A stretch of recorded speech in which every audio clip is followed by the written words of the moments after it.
Oh yeah, your name doesn't. Oh, well, I'm just going to change mine so I've got CRNS after it as well. Okay, so that's us. So welcome to the next instalment of a series of monthly webinars from P4P, which is called In Conversation With, which we started running in September. So today's webinar is being held as part of Social Enterprise Restart and Rebuild Week, which Sense Scott is holding this week, and today is the final day. And there should be some finale event later on, if I'm correct. So my name is Neil Young, and I am one of the coordinators at P4P. My background is primarily in business development and tender writing, supply chain development within the third sector. I've been with P4P for the last 3 years, but prior to that, I worked with the Wise Group in employability.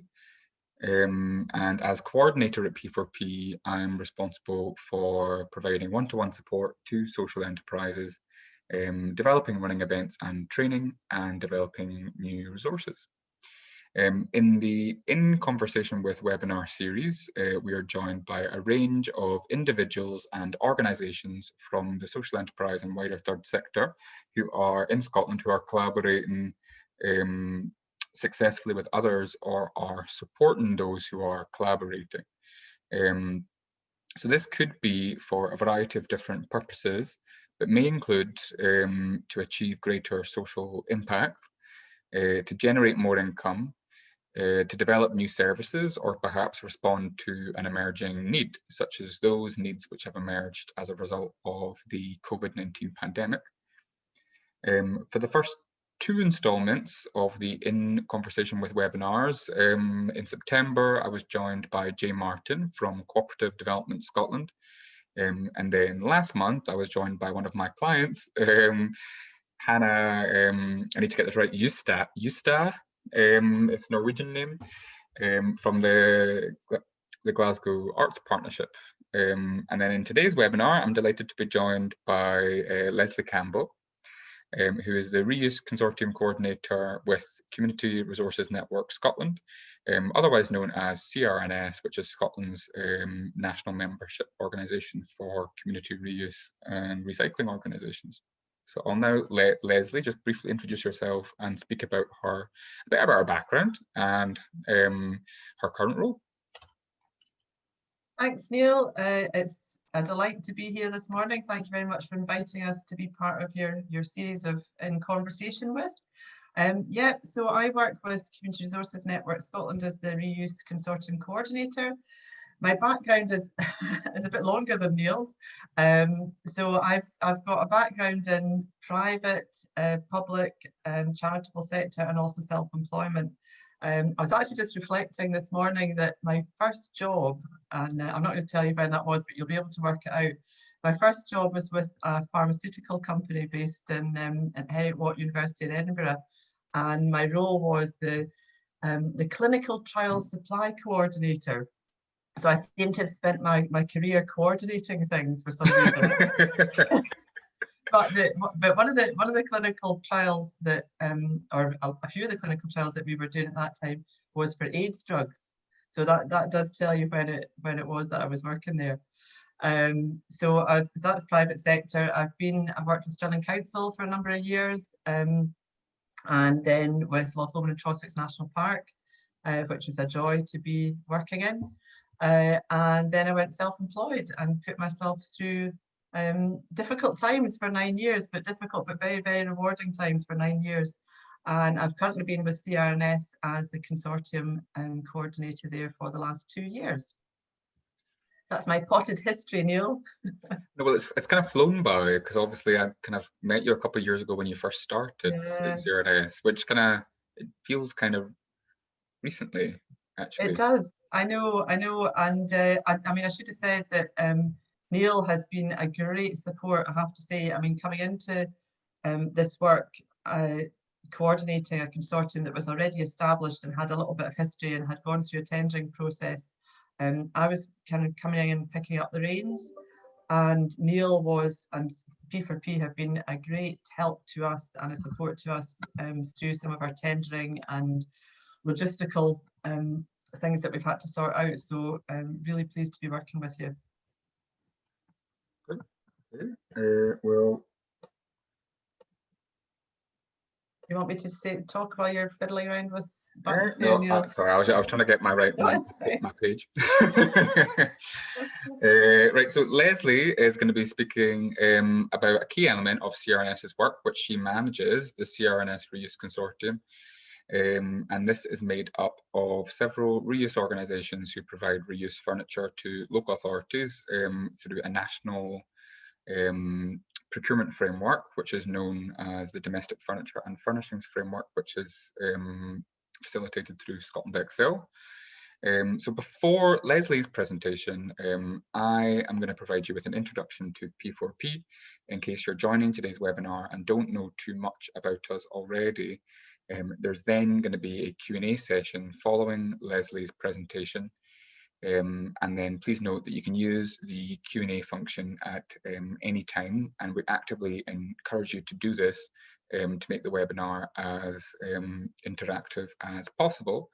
And also, please note that a recording of today's webinar will be made available later via our YouTube page, and also made available through our website on the resources database. So I'm now just going to share my screen.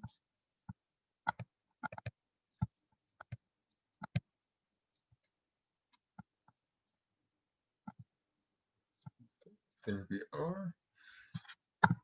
Right, so if you're watching this and you are not too sure about who we are already, the aim of P4P is to increase the long-term sustainability of the enterprising third sector, which includes social enterprises, which sounds very nice, but what does that actually mean? But one of the main ways that we do this is to support Scottish social enterprises to develop new partnerships or consortia, mainly with a view to bidding jointly for procurement opportunities, but also we support collaboration more generally, which has become, as I'm sure you're aware, particularly relevant due to COVID.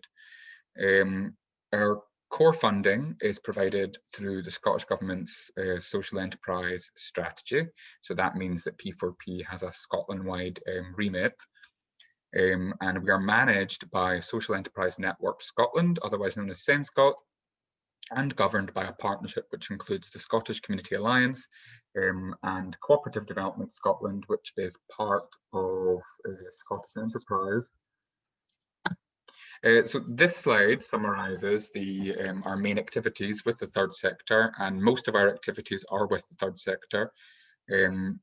So we provide one-to-one support services for social enterprises which are fully funded, and these focus on providing organisations with the knowledge and skills required to tender for contracts and with developing new partnerships.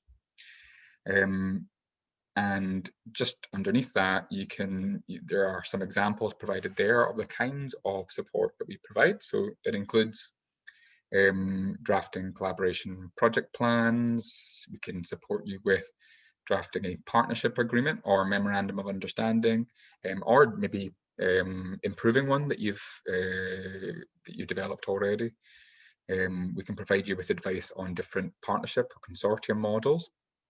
And we can facilitate development sessions with you over Zoom or face-to-face when we can, which can look at developing your delivery objectives or mission or vision of your partnership. And we can also support you to plan and draft partnerships for, partnership bids for joint tender opportunities.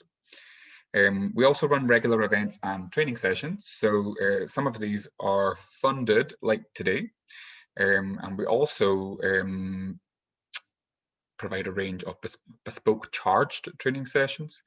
And this can include sessions on collaboration skills. So this is aimed at ensuring the longer term sustainability of organisations through exploring opportunities for future partnership and consortia working. which is that session is often targeted at organisations that have been funded and are now looking at what to do next following their funding, or following the end of their funding. We also provide a cascade workshop, which is like it's a bit like train the trainer training, and it's aimed at membership or business support organisations to support them to advise their members or clients on procurement and collaboration. And we can deliver a procurement skills accelerator, which is an intensive training program for third sector organisations to increase their knowledge of procurement and collaboration over a shorter period of time. The P4P website is also a really great source of information on current and upcoming tender and partnership opportunities. And our website has an extensive resources database, which includes our flagship toolkits, guidance documents, templates, and case studies. One of our flagship toolkits is the P4P Collaboration Toolkit, which is a step-by-step guide to developing a new partnership. And it can be used to track your progress, and should be used in conjunction with an online collaboration health check service that we provide. One of our other flagship toolkits is the 10-stage guide to procurement.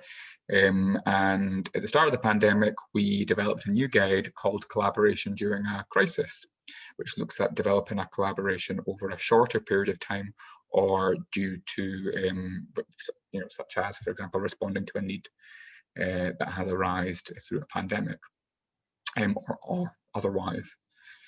In addition to our work with the third sector, we also work with partners in the public and private sector. So in the public sector, our aim is to engage in order to influence or shape procurement policy and legislation. And in terms of the private sector, we developed a new service over the last couple of years called the Social Enterprise or Supported Business Matching Service, to support private sector organisations to identify and effectively then onboard social enterprise suppliers into their supply chains. One of the private sector organisations that we've worked with quite extensively in that time has been Morrison Construction. So we've supported them to identify various new social enterprise suppliers, which has been quite a successful project.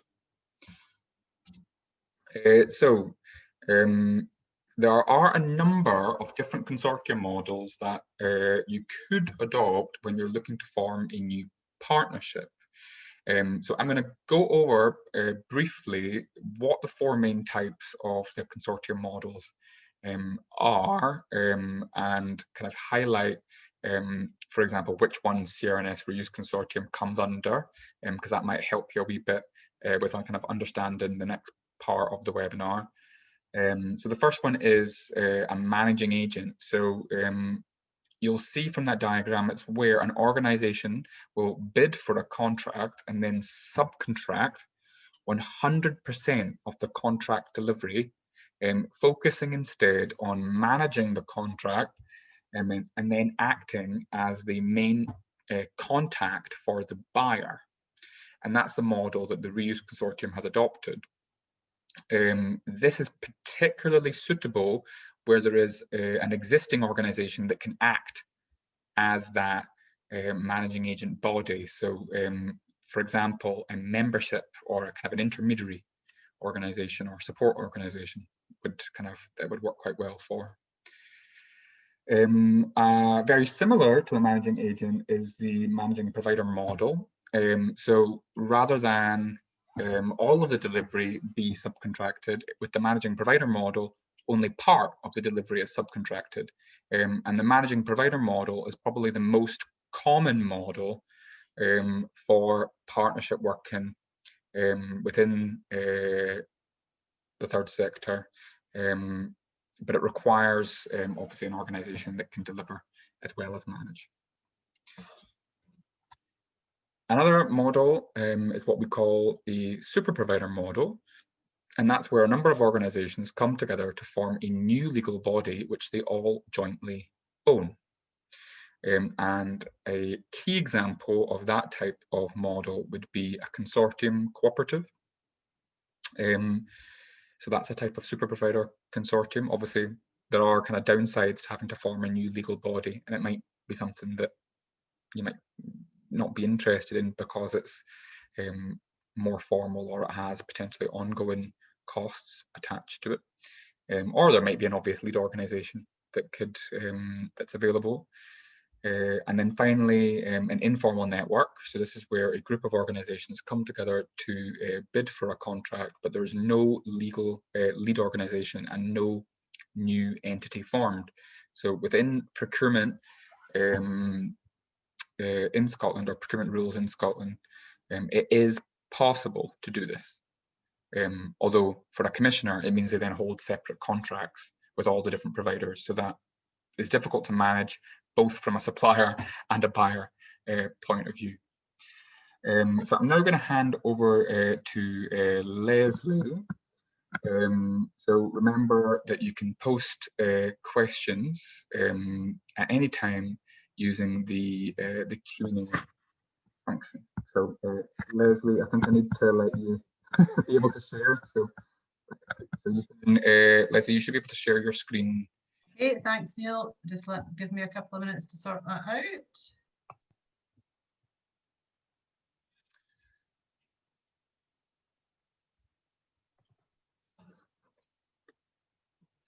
There we go. Okay. Onto slideshow. There we go. There we go. All sorted. Thanks, Neil. That was a really helpful introduction. Actually, reminded me of what I'm actually doing as I'm managing agents. Well, I'm glad I can help you remind you what you're doing. always useful to be reminded what you're supposed to be doing, and then you think, oh yeah, that's okay, I am doing that. So I'm just thanks again for the opportunity to talk about the Reuse Consortium and the work that we've been doing over the last 4 years. So I'll just, this is what I'm going to cover in the next sort of 15 minutes or so. Neil has introduced CRNS, but I'll give a little bit more detail to that, who we are and who our members are and what we do and what we aim to do. The background to the Reuse Consortium, how it came about, why we decided to take that step, and how we set it up. How we operate in practice, and where we are just now, where we've got to after 4 years of operation. I've got a couple of our members that I'd like to highlight as case studies, so I'll talk about those as well, and give you an overview of our aims and the impact that we make in both social and environmental benefits in our communities. In fact, we have just had our annual conference, CRNS annual conference, and we like always to have a theme for that conference. And our conference this year was a greener world and a fairer Scotland. And I think that kind of neatly sums up what we aim to do both at CRNS and with the Reuse Consortium, a greener world and a fairer Scotland. That's what we're all hoping will be the future. So this is a wee infographic that shows you our CRNS membership in 2019. It has moved on over the last year in a very positive way. So Community Resources Network Scotland, as Neil said, is the national body that represents the community reuse and recycling sector and gives it a voice. We talk to politicians, we talk to the Scottish Government, we talk with anyone who'll listen, quite frankly. Our membership is active across the whole of Scotland in all 32 local authority areas. That infographic shows 123 member organisations.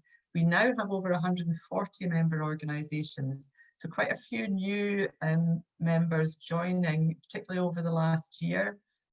We have focused our support over the last 6 months very much on supporting our member organisations digitally as much as we can. We've had some excellent turnouts at regular COVID support forums, giving advice and information to our members. So who are our members? They are, as I say, they're community-based reuse and recycling organisations, but they can vary greatly in terms of what they do. And you can see there that furniture reuse is a predominant area that our members operate in. but general recycling, bike projects, food composting. We'd have a lot of IT recycling as well. A number of our members do IT recycling, environmental education. So there's a whole range of reuse and recycling activities that our members undertake, and they can be national organisations that have community-based activities, and therefore they have staff in a number of outlets, and operating at quite a high level. But we also have very small local organisations that are run by volunteers and have a turnover of less than 25,000 a year. So we support them all.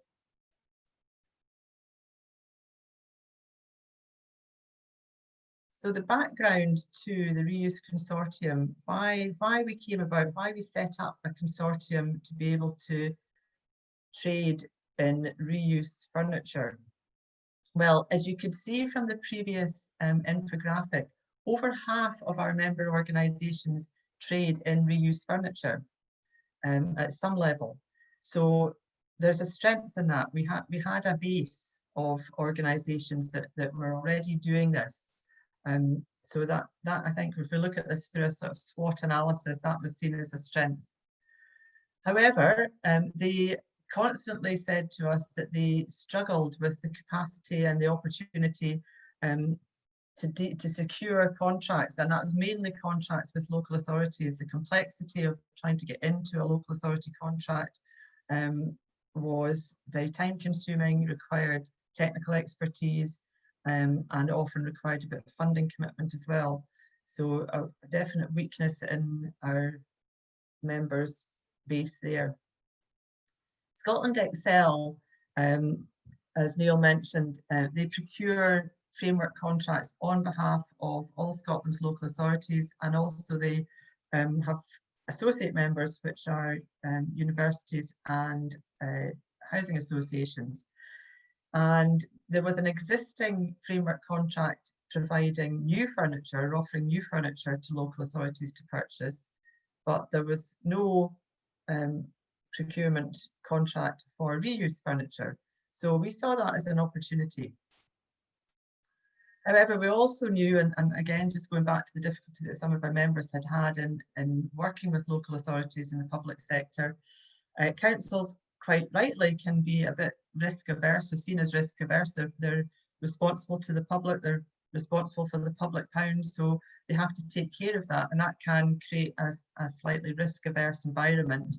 And they're large organisations with layers of decision making, so they can be slow to change their ways. So perhaps not a threat, but definitely a challenge there. So that was the context that we were working in. The key factors that influenced our direction that we took.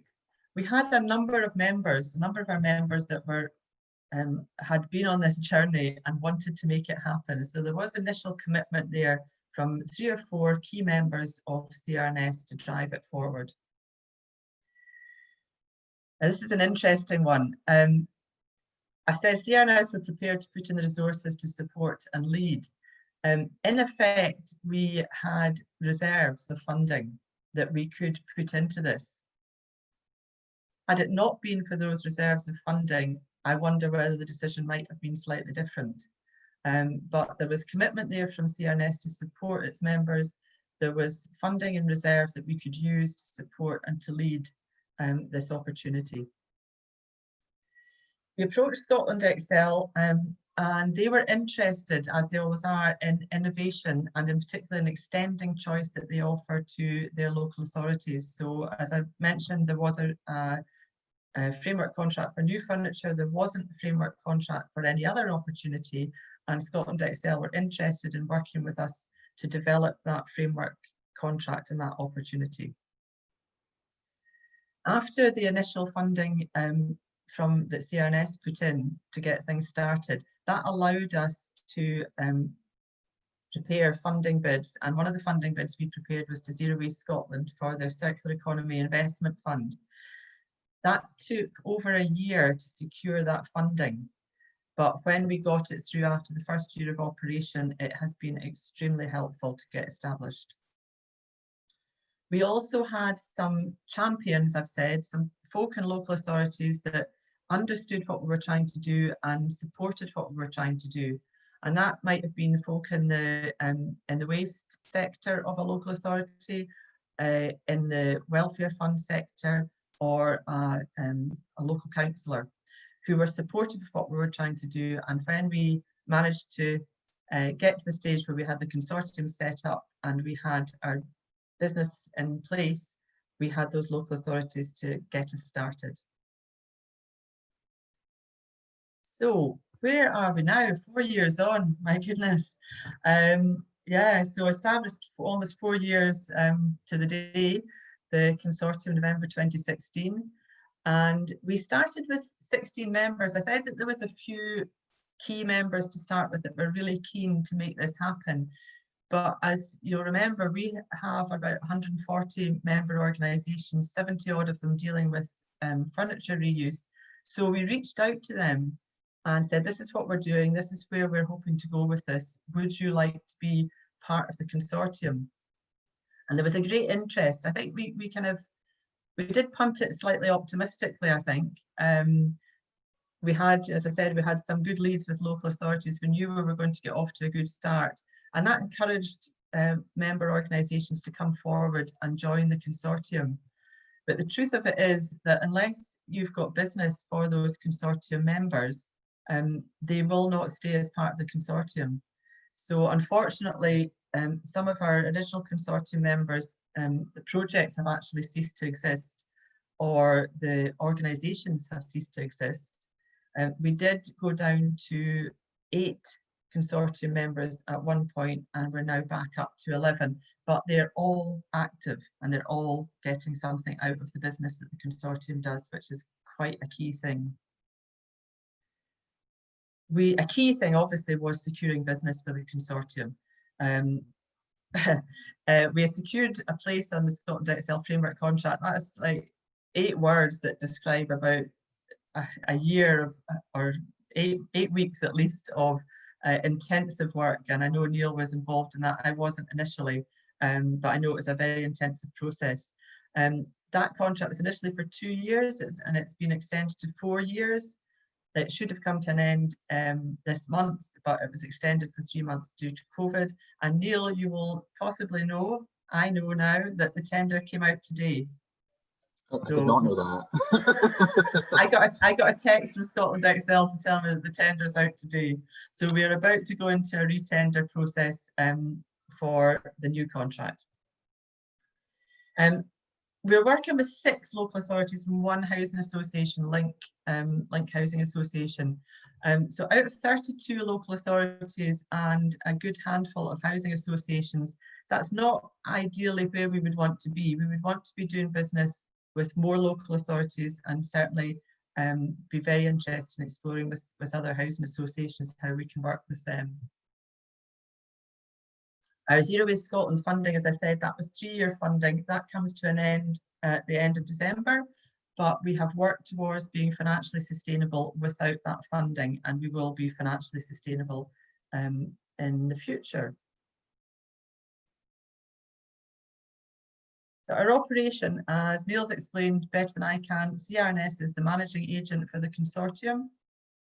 We lead on any contract, so it's our name on the dotted line with Scotland Excel, and it was us that held the funding from Zero Waste Scotland and did all the reporting for that. Our consortium members are our subcontractors, so we don't have any furniture ourselves. It's all provided by our consortium members. We have a legal subcontract agreement with each of our consortium members, which passes on from us to them the terms of our main contract with Scotland Excel. We also have a memorandum of understanding that operates between the consortium members, and that includes ourselves. So it's our code of conduct, if you like, our rules of engagement. It sets out our standards and our vision and how we operate meetings, etc. To become financially self-sustaining, we have to generate income for the managing agent. So our consortium members are all generating income through selling furniture to local authorities, and we make a service charge to our members of 7% of the income that they generate through their consortium business with local authorities. We started at a 2% charge last year, and we've increased it over the last 6 months to 7%. I'll possibly come back on this later on, but just to, I think one of the key things here is so that your members understand that at some point, if you are grant funded, at some point you're going to move away from grant funding and you're going to move towards being self-sustaining. You will have to be making some sort of service charge to your members. And I think the sooner you introduce that notion, if not the charge itself, to your members, the better, because you don't want it to come as a big surprise and everyone go throw their toys out the pram and say, oh, we're not paying that. And then you're left having to pick up the tab again. So a little bit about our members now, because that's why we exist, is to support our consortium members. We have 11 consortium members across Scotland. I'll show you a wee map in a minute to show that. They are all local charities and social enterprises that exist in their own communities to support their own communities in different ways. However, they are all trading in reused furniture to generate an unrestricted income, largely is why they're trading in furniture. But also they're providing that furniture, low-cost items to people in need, and in doing so, that allows them to create training and employment opportunities in their own communities.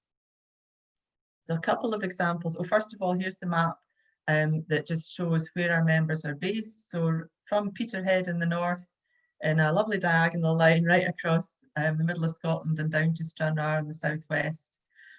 We don't have any members that are actively covering the Highlands area and the Argyll and Bute area. Logistical problems there, I think, logistical challenges that might be too much for our members to address in terms of covering that wide area. But we'll be open to seeing what we can do about that.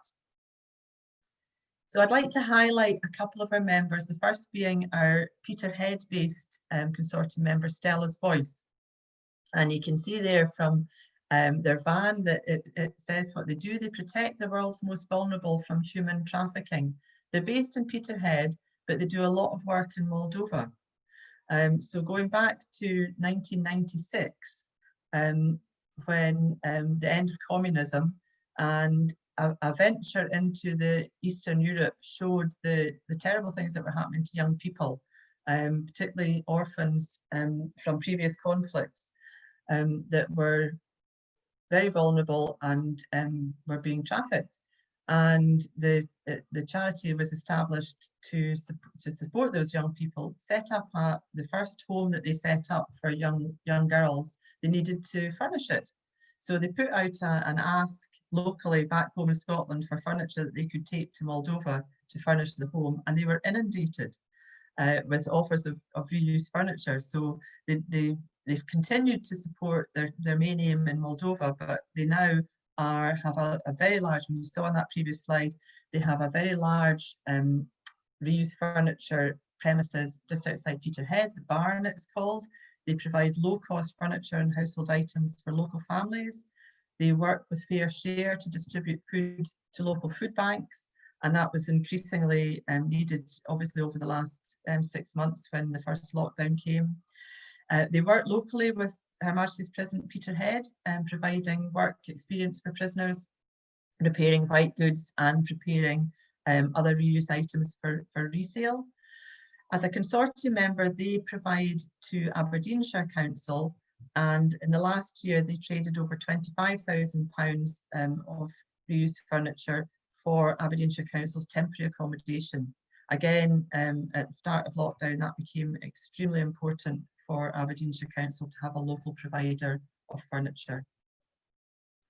Another member that I would like to highlight, and it was really difficult actually to pick two of our members. I have to say it's really difficult because they all have their own story to tell, and they all have great stories to tell, and they are all different, which is one of the joys of the consortium, that you're bringing together, in one sense, very similar organisations, but in another sense, they all do something very different, and they all share that experience with each other, which is a tremendous strength.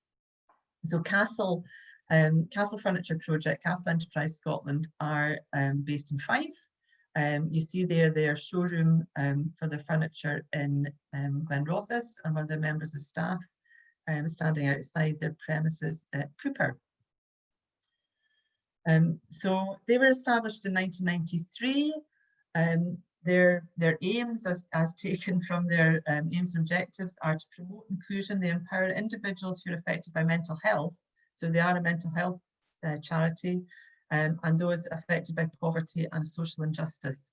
Again, providing low-cost furniture locally to families in need, either at low cost or free. They have a project called the Motivator Shed, which provides therapeutic activity and experience for people with mental health challenges. They have a befriending project for older people in the community, and in the recent crisis in the first lockdown, they very quickly set up and operated a helpline for older people who were isolated in the crisis.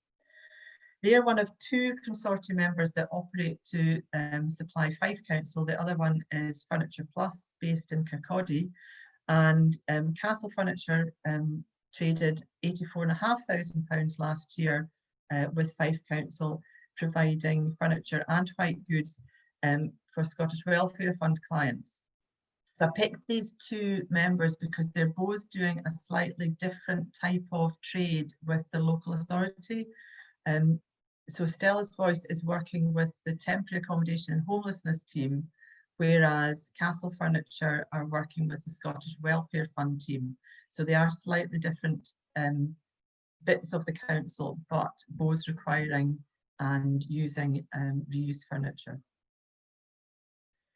So what difference does this make? What's the impact that we're having? Well, we count every single bit of furniture that we sell. We have a system that records all our sales. We have an ordering platform that local authorities can order through, and that is designed to collect information as well as being an ordering service. So it's very helpful to be able to produce these impact reports for our customers, for our local authorities and housing associations, so they can see the difference that they're making in purchasing reuse items. We use these impact reports. Our own members obviously use them. They can use them when they're making their own funding applications or talking to their own stakeholders about the difference that they're making through the consortium business. But you can see there that over the last 4 years, we have traded 1.3 million through the consortium, which has represented a considerable saving to local authorities over purchasing new items. We've been able to support our members with that. That funding has largely, apart from the service charge that we've recently started taking from our members, that funding has largely gone to the consortium members, to the local social enterprises, which has meant that they've been able to create jobs out of that. They've been able to create jobs and sustain their business. We are clearly, as an environmental charity, very interested in the difference that we make to the planet and the amount that we divert from landfill through reusing furniture. And of course, the social impact that we make by supporting and being able to support councils to support many more households in need. So this is just a little thing that I did recently because I was talking at our conference the other day, and I thought it was quite useful to just demonstrate that every sofa bought from the consortium saves the councils around £100 compared to buying new. It diverts 40 kilograms of waste from going to landfill, reduces CO2 equivalent emissions by around 88 kilograms, provides very valuable income to a local social enterprise. Community wealth building here, I think, is the current phrase. The equivalent of 4 hours of training or employment or 10 food parcels from purchasing one sofa. So we are saving the planet and hopefully Scotland one sofa at a time. Our next steps. Well, we are always aiming to encourage more customers, more local authorities through the Scotland Excel framework contract, but other interested parties, be that housing associations, be that private sector, to buy reuse and it is a constant challenge. Changing folks, the way that folk have been doing things for a long time, it is a constant challenge. So that's a continuing aim. We have recent experience working with Link Housing in Edinburgh, and understand now that as social enterprises themselves, they are a bit quicker to be able to make decisions and to maybe a bit more open to working with a social enterprise. So we'll be really keen to explore how we can work with more housing associations. We do want to continue to grow the consortium in terms of new consortium members, but I think learning our lessons, we want to do that gradually. So it's a bit chicken and egg and keeping plates spinning.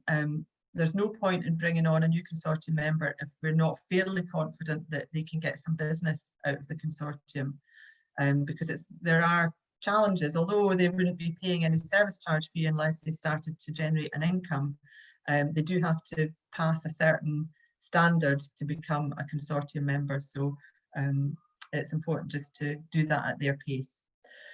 Promotion, and even more promotion. We cannot do enough of this. We need to tell our story. It's great to be here today and being able to do a presentation. Just, picking up the phone, finding out who it is in a local authority, who it is in a housing association, personal contacts that we need to talk to. I'm currently working on developing a website. I've called it our showcase for the consortium. At the moment, we're hidden away in the depths of the CRNS website, but I think we need to be out there promoting ourselves alongside other providers of furniture. We continue to aim to be financially sustainable without grants, but I always think it's a good thing to have a mixed economy. And I think a number of social enterprises that have gone through the last 6 months who had turned themselves entirely financially sustainable on trading and then had to close their doors to the public and really struggled over the last 6 months will know that you have to be ready to go for grants when they're out there. So we will be ready to do that. That's the picture of the front page of our new website when it emerges, hopefully in December. So the front page is done. On the front page, get in touch. Absolutely, we want people to get in touch with us. And if you do, there are my contact details. I know Neil will be able to provide those, but very happy to talk to other folk that are thinking about going down a similar route. Very happy to talk to other social enterprises that might want to be interested either in CRNS or in the consortium. And of course, very happy to talk to potential buyers. Thank you, Neil. I will stop sharing my screen.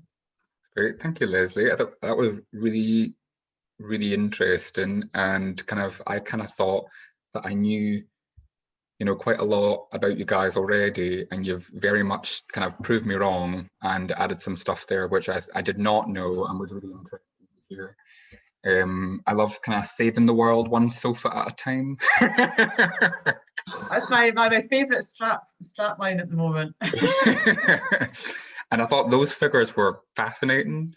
I liked how you described an MOU as a rules of engagement might poach that in future. But I'm speaking with clients, and also was that 90s movie Rules of Engagement? Was that like? That would be surprising if I'd absorbed that from some 90s movie, definitely. And I did not think I would hear the words Moldova or communism today. So like that is full of surprises, really interesting. Yeah. So I suppose now is the Q&A part of the webinar, and I'll kick us off. And again, just a reminder to folk that are on the webinar that you can ask questions via the Q&A function. So if you can't see it, if you hover at the bottom, you should be able to get it. So I'll kick us off, and I suppose, Leslie, what do you feel are the advantages of the particular model that you've adopted? So what are the advantages of using the managing agent model with CRNS as a lead? Yeah, well, there are advantages in a number of senses. So certainly for our members, there is the advantage that they don't each individually go through a tendering process to get work. So as the managing agent, that's our role, and we secure the contracts on their behalf. So from the they have to participate. In fact, I mean, I'm very aware going into the re-tender for Scotland Excel that I've been warning the consortium members that this is coming for some time now and getting them ready for it, because we will need their participation in the tender, but it will be CRNS's name and our role to lead that tender. So I guess that's an advantage for our members.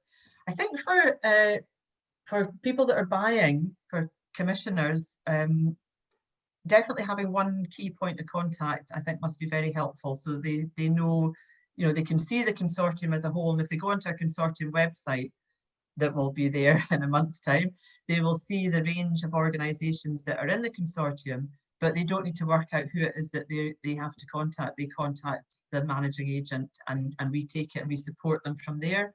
So we do have a kind of support role. I see us and my role very much not just in coordinating, but in supporting. And that's in supporting both our members of the consortium, but also our partners. So I like to think of the people we're doing business with as our partners, as much as our, you know, people buying from us. They are our partners, and we develop the work that we do with them jointly. So I think having a managing agent that takes on that role is probably helpful for them also. Yeah, no, I think that's a really good point. I'm very keen on the managing agent model, because if you like it, it's kind of it's like an oven ready kind of structure that you can, not to borrow a phrase from Boris Johnson. That was, apologies for that. But it's kind of like it's got structures already, and it simplifies the engagement process for the buyer. You do a lot of, essentially, you make their life a lot easier. One question I kind of was thinking about as you were talking, actually, you were mentioning going from funded model to moving to a sustainable model. So I suppose, how would you have any kind of points of advice for organizations that are maybe looking at a similar model to yourselves, or doing something similar already, and are then having to manage that change from development funded towards charging fees of their members? Yeah. I mean, I think the key, Neil, is that you have to, right from the start, say that you're aiming to be self-funding, and that means moving away from grant funding.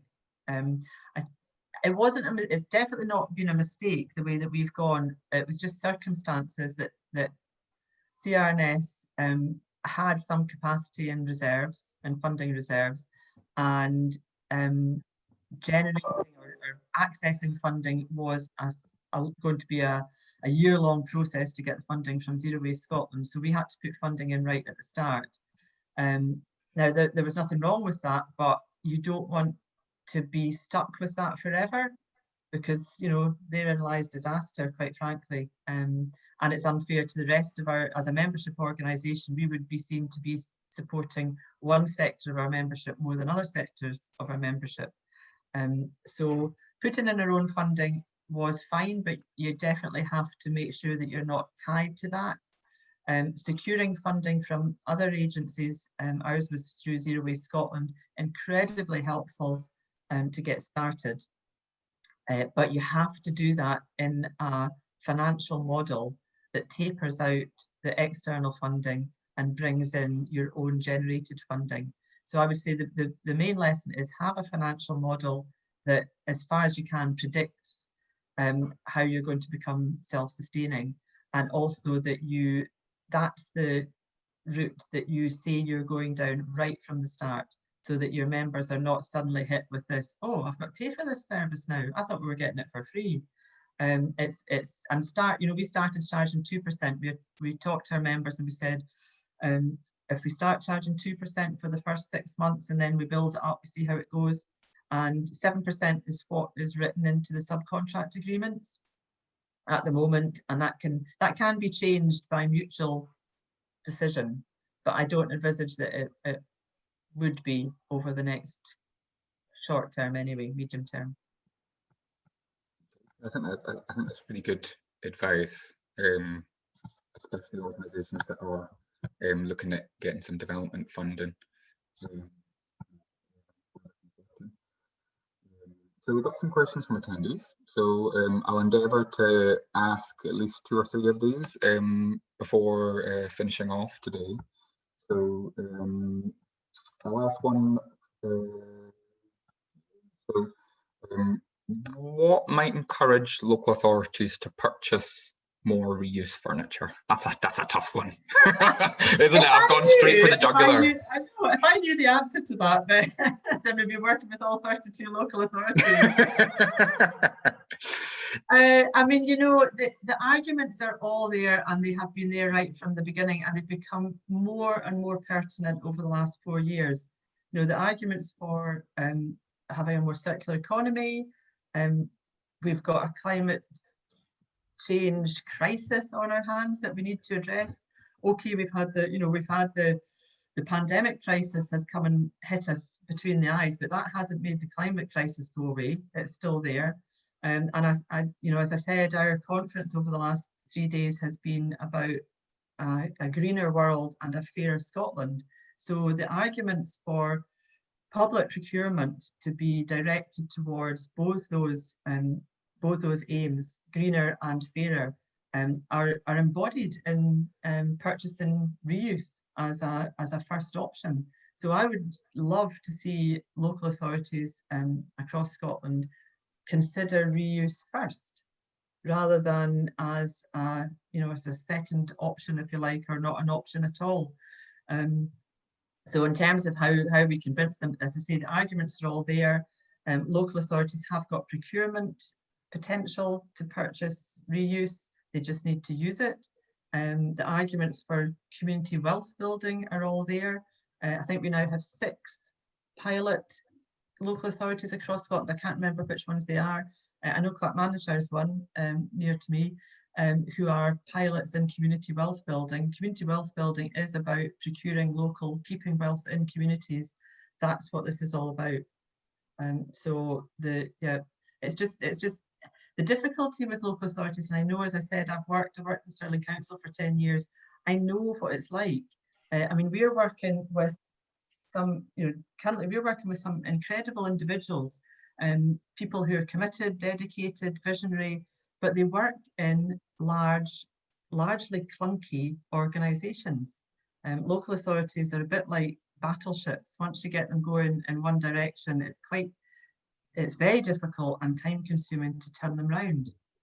So if they've got themselves committed to purchasing in one direction, then purchasing in another direction can be very difficult. But my modus operandum always now is, well, we'll just do a pilot.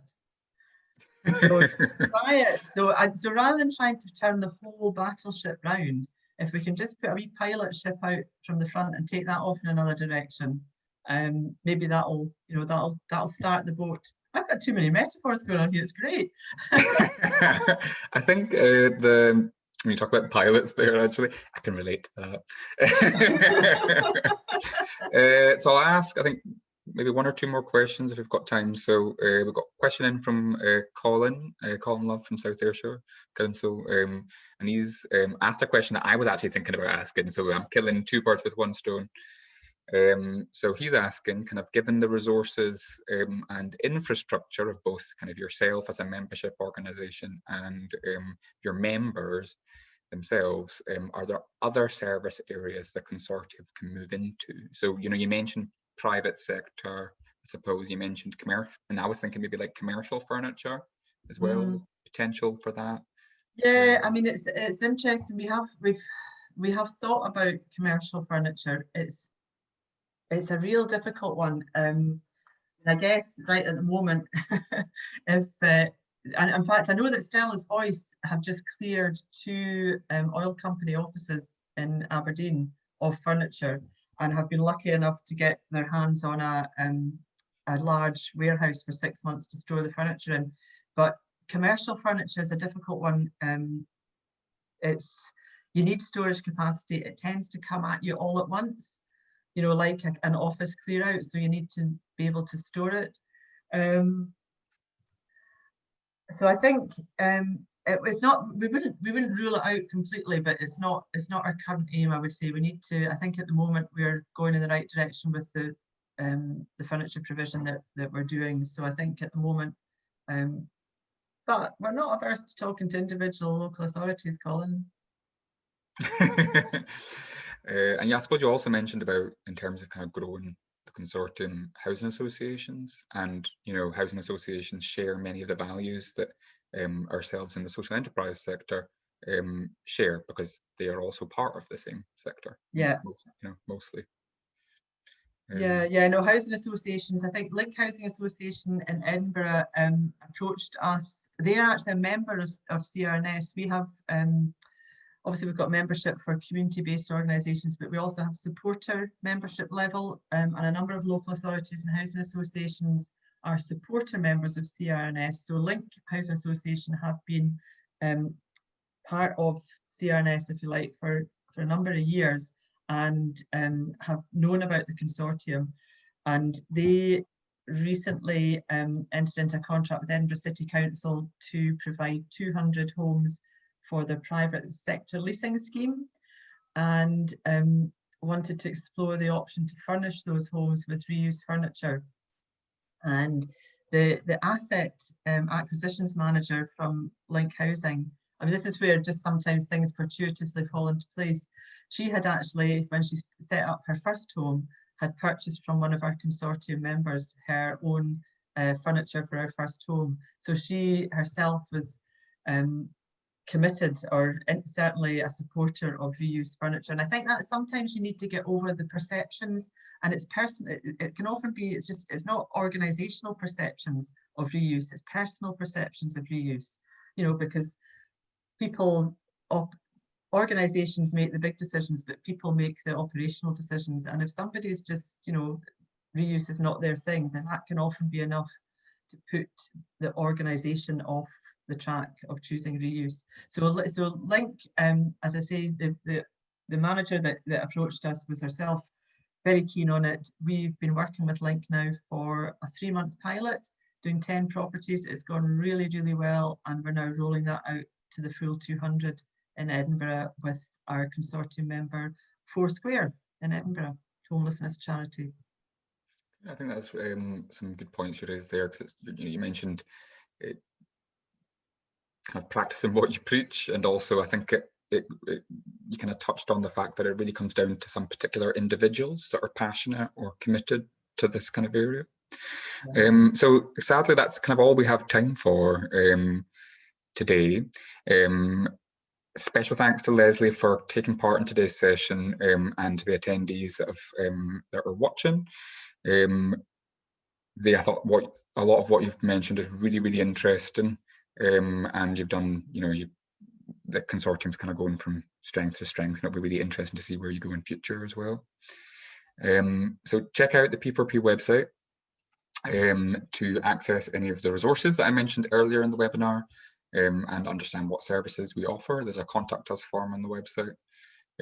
Also, there seems to be a lot of activity in terms of new websites going on with CRNS. So please, you mentioned it was going to be launched in December, is that correct? It probably won't be, it'll be operational in December, but I won't launch it till January, I think. I think I'm going to have my head in a tender for the next 6 weeks, Neil.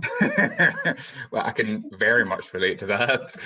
Yep. So when keep your eyes kind of peeled for the new CRNS. Is it just the Reuse Consortium website? Yeah, I'm just doing. We've got our own website for CRNS, and the consortium does feature on that. But this is a specific website just for the consortium.